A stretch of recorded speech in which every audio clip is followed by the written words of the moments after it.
Welcome back, you guys, to this David Cerebral and Fitness podcast. I have Miss Brittany Gilbert here. She Yeah. she has actually has a multitude of talents. Especially, she had, I believe, written this book called Ruby and Me.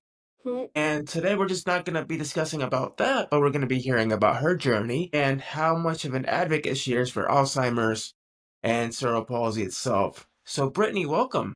Yeah, thank you for having me on.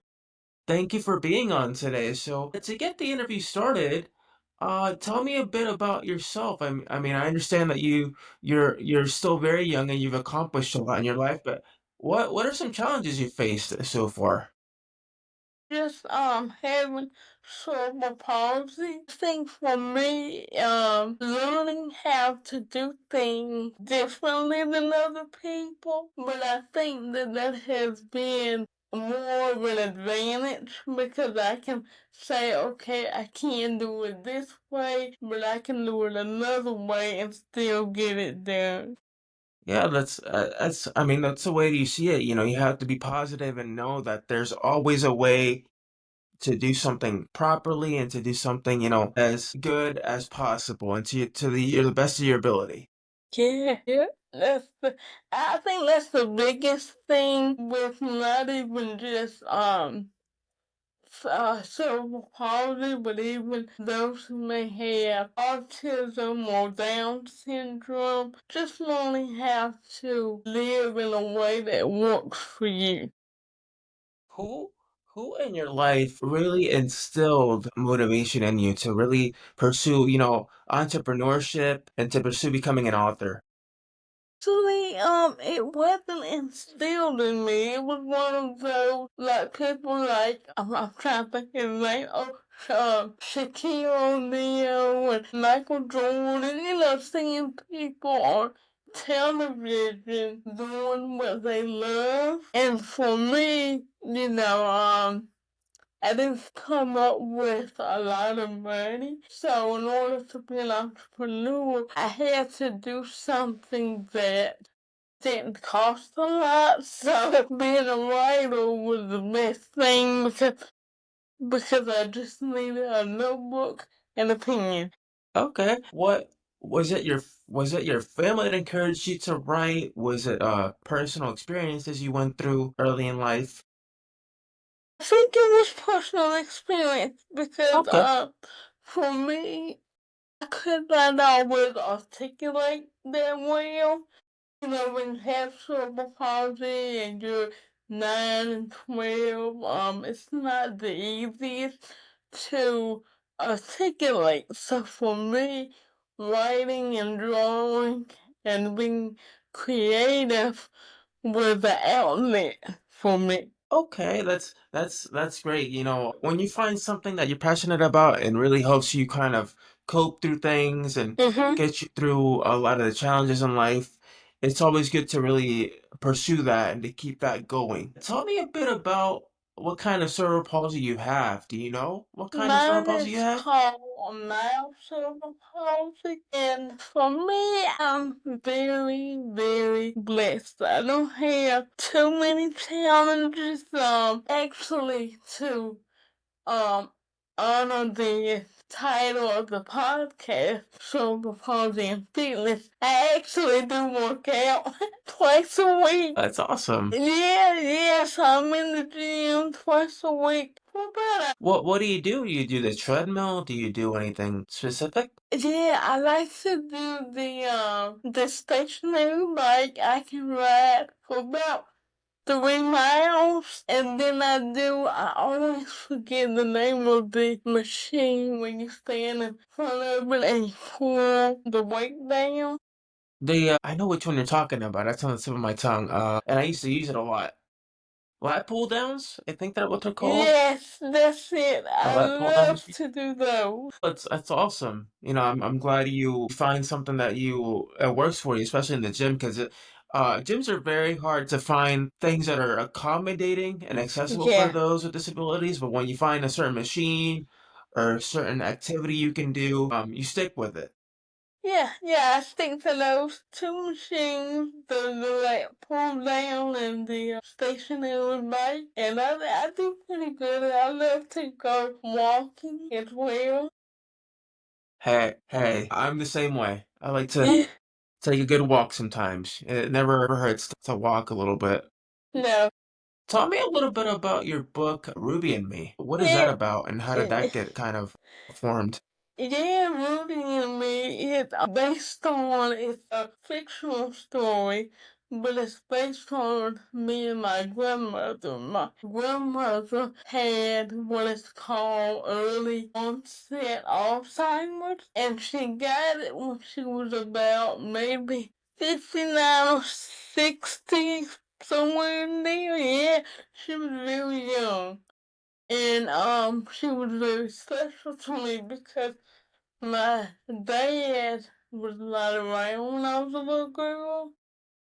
He chose to be absent, but my grandmother took up a lot of time with me. So, when she got sick, it was just a really big deal because, she was a big part of me growing up.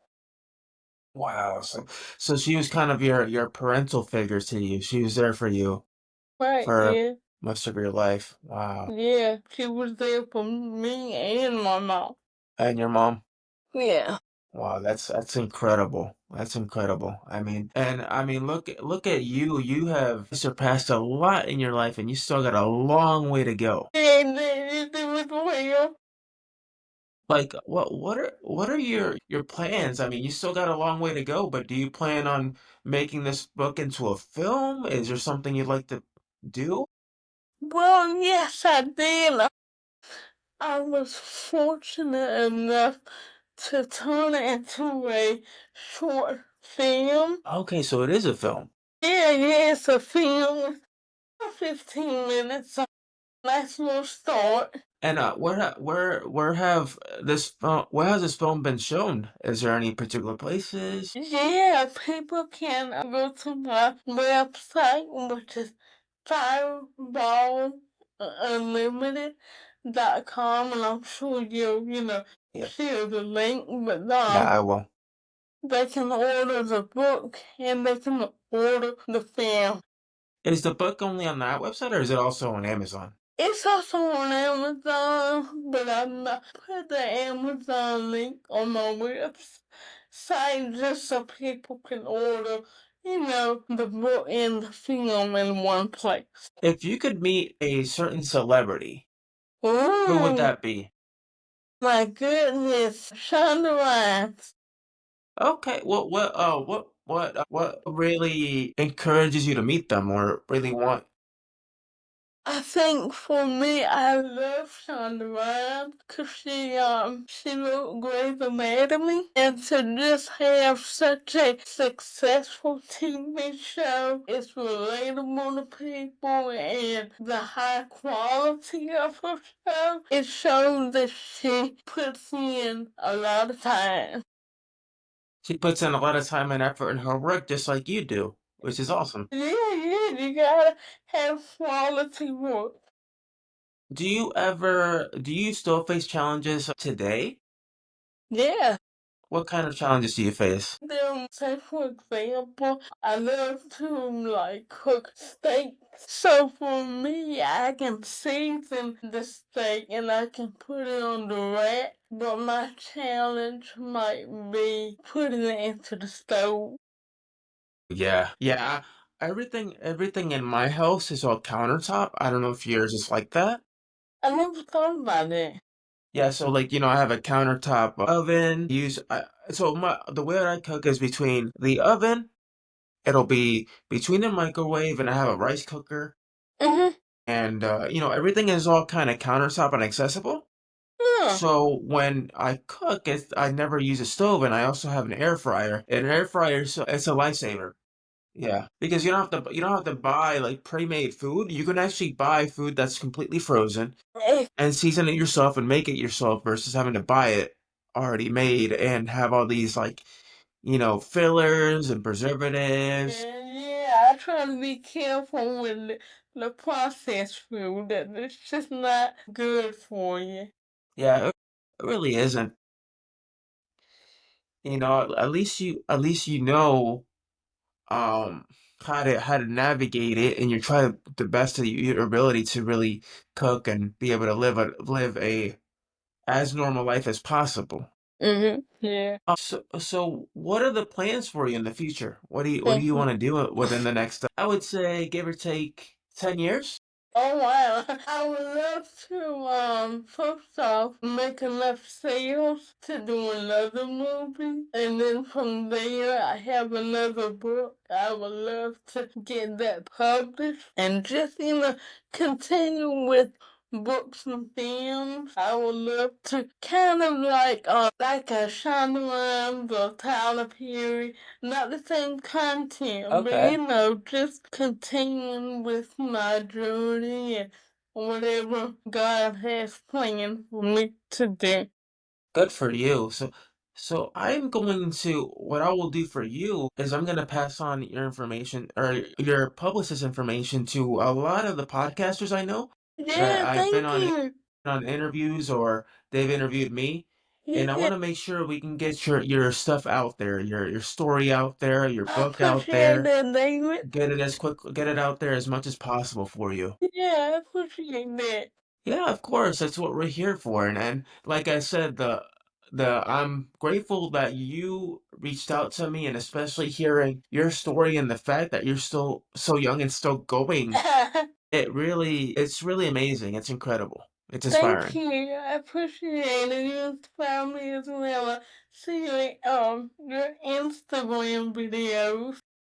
Thank you, thank you. Yeah, so actually, if you guys want to listen to this podcast and learn more about Miss Brittany, you can go to Spotify, iTunes, YouTube, and every other major podcasting outlet out there. And Brittany, could you repeat your website for us so we can put that on the show? Yeah, it's Fireball Unlimited, and just to be sure I'm clear, it's FIREBA. And then what's the name of the you mentioned the name of a writer you liked recently. Who was that? Shonda Rhimes. So, Miss Rhymes, if you're out there, if you're listening to this Yeah, podcast, Miss Brittany's a huge fan of yours, and she and would love to collaborate with you if you forward. can. So, if you end up listening to this podcast or anything, give Miss Brittany an opportunity. You won't regret it. She's amazing. Appreciate it, baby. All right, everybody. So, with that being said, until next time, and you all take care. Have a good one. Yeah.